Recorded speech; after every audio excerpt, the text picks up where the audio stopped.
రాజమౌళి గారు ఆస్కర్ తోటి ఇండియన్ ఫిల్మ్గా ఆయన జెండా తన అజెండాని ఊపితే ఇక్కడ అశ్విన్ గారు ఇంగ్లీష్ వాళ్ళు మొత్తం కూడా ఒక జెండా పాతినటువంటి అంశంగా చెప్పుకోవాలి. రాజమౌళికి పోటీ ఇచ్చే డైరెక్టర్ వచ్చాడు అనుకోవచ్చా?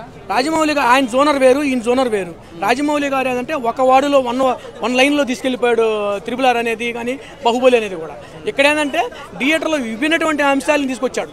రాజమౌళి గారు కూడా ఇందులో యాక్ట్ చేశారు. ఎందుకంటే ఆ వెళ్ళేటువంటి క్రాసింగ్లో కూడా రాజమౌళి గారు కనిపిస్తారు. ఇక్కడ ఇండియాలో ఉన్న డైరెక్టర్స్ అందరు కూడా ఒక ట్విస్ట్ అని చెప్పుకోవచ్చు. ఎందుకంటే మహాభారతం తీస్తామని చాలామంది ముందుకు వచ్చారు, కానీ ఇక్కడ మహాభారతం మొత్తం కూడా ఎక్స్ప్లెయిన్ చేసేయడానికి ఇతను సిద్ధమైపోయాడు నాగశ్విని, ఎవరికి కూడా చెప్పకుండా ఒక ట్విస్ట్ లాగా. అదే నేను ఆ థియేటర్లకు వెళ్ళినప్పుడు చాలా బాగుంది. ఇక్కడ ఏంటంటే ఇక్కడ కొన్ని ఉన్నాయన్నమాట.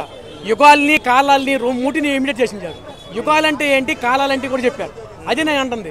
మన దైవయుగం, త్రేతాయుగం, త్రితయుగం, ఇప్పుడు ఈ కాలాలన్నీ కూడా కాలాలన్నీ కూడా ఇండియా చేసేది. తర్వాత అంటే భూతకాలం, భవిష్యత్తు కాలం, ఇవన్నీ కూడా కాలాలు మనకు తెలుసు కదా. వీటన్నిటిని దగ్గరలో పెట్టుకొని మనల్ని నిర్మించడం అంటే కొద్దిగా మాస్ ఆడియన్స్కి ఇలాంటి అంతా ఎక్కువ అంటారా? మాసు క్లాసు ఉన్నాయి, అన్నీ ఉన్నాయి. ఇది ఏంటంటే ఇప్పుడు లేటెస్ట్గా జరుగుతున్నటువంటి బుజ్జి ఏంటంటే, ఈ బుజ్జి అనేది రాబోయే రోజుల్లో గాలిలో ఎగిలే మోటార్లు వస్తాయంట. సో వాటిని ఆధారంగా నిర్మించినట్టని నా ఊహాకల్పన అనిపించింది. బుజ్జిని రాబోయే రోజుల్లో గాలిలో ఎగిరే కారులు వస్తాయంట. గాలిలో ఎగిరే కారులు వస్తాయని లేదు అంటే రాబోయే రోజు అటువంటి దానికి ఇమిటేషన్ చేసి సినిమాలో చూపించారు.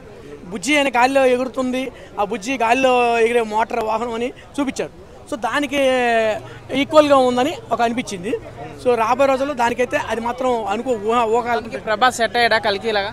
సో కల్కిలో ప్రభాస్ గారు చాలా ఆయన ఒక హీరోయిజాన్ని మాత్రం ఎక్కడ ఫ్యాన్స్కి మాత్రం చాలా అద్భుతంగా కనిపిస్తారు.